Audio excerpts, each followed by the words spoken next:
Okay, today I'm going to take a quick look at a couple of Zippos I just received. Now these Zippos are not one of a kind, but they are unique. So the first one arrived in a normal Zippo black box, and it is the BattleBox Zippo. Now this is on a street chrome case, and it was made in, looks like, L of 16, so it was late last year.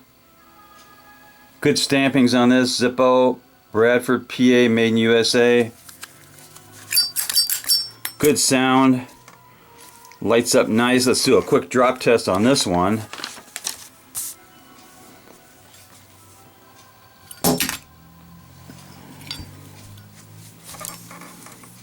Try it again, that was unique.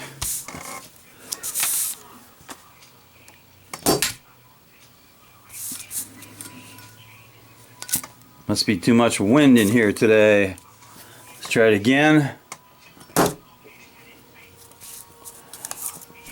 Okay, that one passed the drop test. So that's the BattleBox Zippo. Now the next one is another made in USA Zippo, and the label on this one is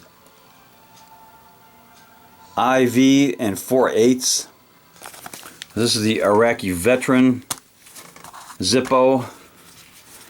Again, it's on a street chrome with the Iraqi veteran logo, IV 4/8 with a Russian rifle.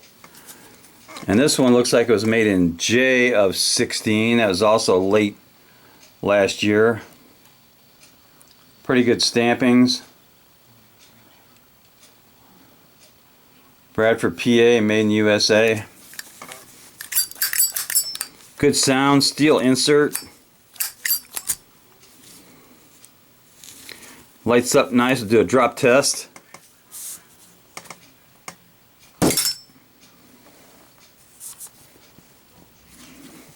So that one passed a drop test on the first drop.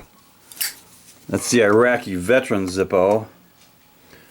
Like I said, these are not one of a kind, but they are unique to my collection. Pretty nice Zippos. And both of them are made in the USA, so they both deserve cowbell. Knuckle bump.